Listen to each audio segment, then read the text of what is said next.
Team 10 uncovered a deputy accused of using excessive force against a man with Down syndrome has a history of complaints with another law enforcement agency. This is a story that Team 10 broke new details on last night at 6. And new today, Team 10 troubleshooter Kristen Severance looked into the deputy's past, the lack of training, and what, if anything, will change after this happened. So that deputy, Jeffrey Guy, had only been with the department 4 months when he hit and arrested a man with Down syndrome. 2 years later, he's still working there. And only Team 10 has video of Deputy Guy admitting if given all the same circumstances, he would act the same way he did. Antonio Martinez's family said the 22-year-old has never been the same after December of 2012. He was stopped, hit, and pepper sprayed by Deputy Jeffrey Guy. This kid had the mentality of a 7-year-old child. Under California law enforcement must be trained to interact with mentally disabled people. Are officers required to have that training before they go out in the field? No, this is something that's fairly new. That law is 11 years old, passed in 2004 to be implemented by 2006. You've never had any classes in developmental disabilities, correct? Yes. Guy had only been with the San Diego County Sheriff's Department for 4 months when he arrested Martinez. At the time, Guy was still on his probationary period. Before then, Guy spent 8 years in San Jose.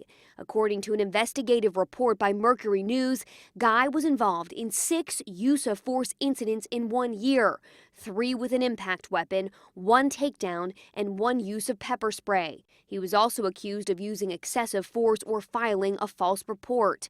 The report also examined other officers. Guy had the most amount of use of force incidents. Guy was not put on administrative leave after the Martinez incident. He still works there. For them to continue to employ Jeffrey Guy in our police department scares me. Something else scares the family. This answer under deposition by Jeffrey Guy. I would say that if all the circumstances were exactly the same, with all the information that I had, I would act the same that I did.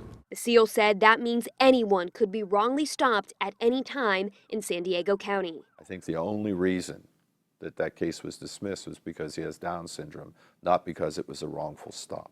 Is that the family's biggest fear, that this would happen again? Well, not just that it would happen again, but it is happening maybe all the time. The family believes the takeaway here, we would have never heard about this if Martinez didn't have Down syndrome. They believe it would be another person wrongly stopped, assaulted, and prosecuted with resisting arrest.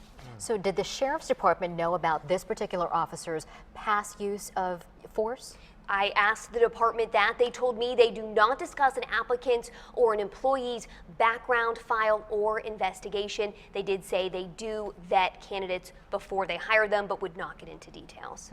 Interesting. Kristen, thank you. You're welcome.